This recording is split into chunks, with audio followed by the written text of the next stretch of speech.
Bungie has just released a massive TWAB going over a bunch of changes coming to the Crucible in the next season of Destiny 2. And I wanted to go over mainly the changes coming to comp, but quick summary of the other ones. Big ones like Engram focusing being added to Lord Shaxx, so you can actually focus the Crucible guns you want now. The combination of Control and Clash into the Quick Play playlist. Iron Banner getting a new game mode. Trials of Osiris is getting a machine gun and a 140 hand cannon, which are both interesting. Stuff like that's very exciting, but the thing I'm mainly focused on is the big reworked comp. This game has long been in need of a proper comp playlist to go play in when Trials isn't around, and we're finally getting that. However, I just wanted to address the elephant in the room, cheaters. Cheaters have been a long problem in this game. However, as of late, they haven't. That is partially due to the anti-cheat, but I think especially in Trials of Osiris, it's mainly due to the paywall. You have to own the Fall DLC to play Trials. It's $40, so there's a $40 paywall behind Trials of Osiris. I think that's the main deterrent for people not cheating in Trials, and I just ran into a cheater in Iron Banner that has me a little bit nervous about something like comp existing in this game as a free-to-play access activity. This guy in Iron Banner is now 54 matches deep. He is 50-4 in those matches. He's lost 4 games. He has a 9.0 KD. He's in the top elo of Iron Banner, and he is flying around through walls with infinite supers, infinite special. I'm sure infinite heavy too, he just wasn't using it. So the fact that he didn't get detected by an anti-cheat yet, or even banned just from being mass reported, is a little scary. And, I could see something like this being a problem in comp. But every game has problems with cheaters. It's not just Destiny. So I don't want to dwell on this topic for too long. I just hope that whatever these changes are that they're mentioning here in this little security update actually, help improve comp. Push comes to shove, they could always just put it behind a paywall of some sort. That's the biggest deterrent you can make for any video game, forcing these cheaters to actually have to pay to keep cheating, making a membership for them.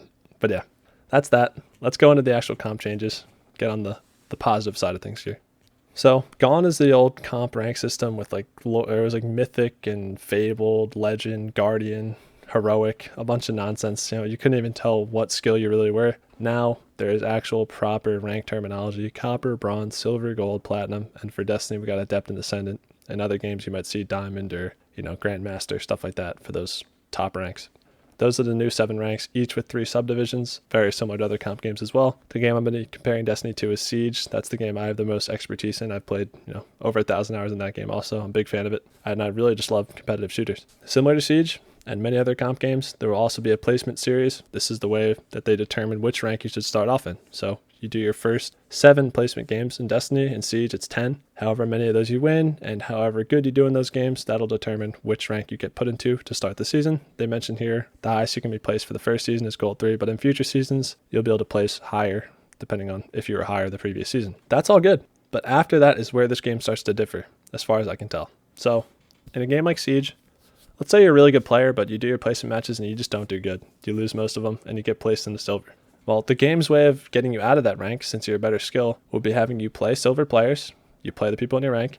You're going to beat them because you're better, and you're going to climb out of silver, climb out of gold, and then let's say you finally get to plat, and the plat players are of your skill level. In plat, you're not going to win as much, and you'll stay in that rank. That's how a normal comp rank system works. It has its flaws, though, and Bungie's kind of trying to address those, I think, but at the same time, they might be kind of ruining the experience. They're making this game have strict skill-based matchmaking for every match, so it's not rank-based. There is ranks, but the ranks aren't determining who you're matching against. It's your skill, and then there's other algorithms at play that will give you more or less elo depending on how your skill compares to the people you're playing and the people in your division. So let's say you're a really good player, but you're in silver and you're matching obviously players of your skill, so you're not winning much. The game will be able to figure that out and give you more elo for winning, I guess. And eventually you'll get out of silver, you'll keep climbing ranks, and then let's say you get to Adept, and you're of the same skill as the players in Adept, so you're not going to start gaining more elo anymore. You're going to start losing and gaining the normal amounts. I think that's how this is going to work. Let me know if I'm wrong. Let's say you place really good, you place in the platinum in this game, but you're garbage. You're going to play you're going to play other players at your skill, but the game's going to be able to figure out quickly that your skill is not belonging in plat, so every game you lose is going to be much more punishing than the ones you win. That's my guess as to how this is working. Again, let me know in the comments what you think about this. I'm not sure if that's what this is or not. The wording is very vague. We'll have to see it ourselves when it actually comes out. But if that is the case, I don't think it's entirely a bad thing. It's definitely an overcomplication, but it is a solution to a long-running issue in other comp games, and that is boosting. So boosting is when, let's say, I'm an Ascendant in Destiny. what happens when I play with a copper? Let's say my friend's in copper. What happens when I play with them? Does it average our rank and match us against golds? That's what another game would do. A game like Siege used to do that. And that became a huge issue because an Ascendant is going to roll a bunch of golds. He's going to destroy them. So you're just going to keep gaining elo and you're boosting yourself by playing with a worse player. Now, in a game like Destiny, it's going to figure out that your skill is way higher than the players in the lobby and, the division of players that you're playing against. So it's not going to give you as much elo. So that's kind of a weird solution to that issue. A game like Siege had to straight up implement a MMR cap. You could not play with people that are 1,000 MMR apart from you. So if you're a plat, you couldn't play with silvers anymore. That's what happened in Siege. Now, I don't want that to happen in this game. I want to be able to play with everybody. So I'm kind of glad the system exists. I just hope that it doesn't end up leading to players that are really good getting stuck in lower ranks because, the game's skill-based matchmaking them against players that are way higher ranked than them just so that the game's fair. But every comp game has its issues, cheaters, the actual rank system. And if there's any place to experiment, it would be in Destiny 2. This game isn't inherently that competitive, so to try a new thing out like this, I think is a good idea. I hope it plays out well. But again, let me know your thoughts about this in the comments, if I'm messing up my analysis of this or not. They're, again, being very vague with how much this is going to determine the rating you receive based on each game. I don't know if it could get to the point where you'll actually gain elo even if you lose, if you do good enough in a game and are better enough than the other players in your division. So if that is the case, that is very weird, but will actually work in terms of getting you into the proper rank. It's just a weird way of going about it. Let's get into the reward side of things. Unfortunately, I'm just assuming I'd get into one of the higher ranks. Unfortunately, they are not locking any loot behind the higher ranks, so no free loot for me. There is a higher rank up rate that they're locking behind higher ranks. So if you're Ascendant, you get 50% faster rank ups. Not really that, significant, but it's nice. I'm glad that they're doing something. If they're not going to put weapons behind the higher ranks, like Not Forgotten and stuff like that, which they really shouldn't, that would be really absurd. But if they're not going to do that, they should at least do some cosmetics. And they did mention that they're doing that. They're just not doing it at launch.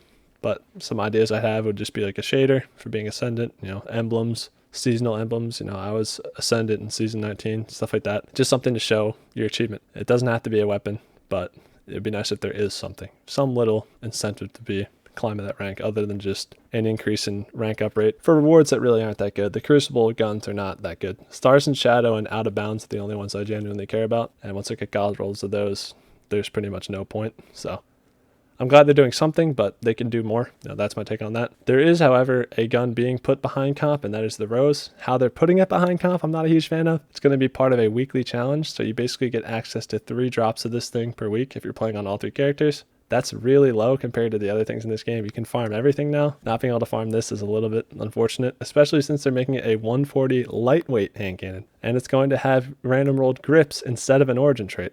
Those are both really cool changes. That they're going to make it a very unique gun in that aspect, and I'm excited to see it come back. I just wish it was actually farmable, and maybe it could have been a random drop, and that drop rate could have been increased based on your rank. If I'm Ascendant, I get more roses to drop, and I can really farm out the god roll. In an ideal world, that would be the case, but in Bungie's world, they gotta keep that player retention up, and they gotta put this behind a weekly challenge, apparently. Unfortunate, but I'm still glad it's coming back. I hope it ends up being really good. This is a favorite gun of mine. It's got a clean model, a really clean scope, and being a lightweight hand cannon, it's gonna feel really nice, so I'm excited. Again, I mentioned I think Trials is getting 140 as well, so maybe a little buff to hand cannons is coming around. I would love to see an increase to their airborne effectiveness. I think hand cannons deserve to be good in the air. They're firing one bullet, and to have that bullet just not go in the same direction of the scope just feels wrong. When you're using an SMG or sidearm in the air, you can throw out follow-up shots much quicker because you have a higher rate of fire, so it doesn't matter as much. But for hand cannons, not being able to hit shots consistently in the air, it's practically made them worthless. You cannot play verticality anymore with hand cannons, and it's just a shame. I was a huge fan of that playstyle back in the day. Maybe not the stompy hunters bouncing their heads in the ceiling. But again, there's already that minus 50 airborne effectiveness penalty, so that's not even doable anymore. It would just be nice to see hand cannons work if you actually spec into them a little bit more. I just feel like that aspect of the game, I miss it. Verticality really made guns like Dead Messenger and different melee abilities and stuff and grenades less good, and that's better for the game. Those abilities, Dead Messenger, stuff like that, it's stupid. They ruined the game, so I don't know. Now I'm just getting stuck in the sandbox side of things. As far as the actual changes to comp, I'm interested. I'm hopeful. Bungie doesn't have the best track record of implementing things in the Crucible, doing a good job of it the first time around, but I'm still hopeful. I hope comp ends up being a playable, fun experience without cheaters everywhere, and we will see. That's it for the video. If you stuck around to the end, thank you. If you liked the video, drop a like, and if you have anything to say in the comments, let me know. I'd love to hear what you guys think about the changes they're making here. There's a bunch, Let me know about the other changes. I read most of this, but I kind of skipped over a lot of it. So if there's other cool stuff happening, let me know if I didn't cover it. They did talk about some stuff for like maps they're adding in, but it was like a pathetically low amount of maps, and that's always disappointing. But honestly, at this point, I don't expect much from Bungie. I'm just glad we're getting the comp rework to begin with. That's it for the video, though. Thanks.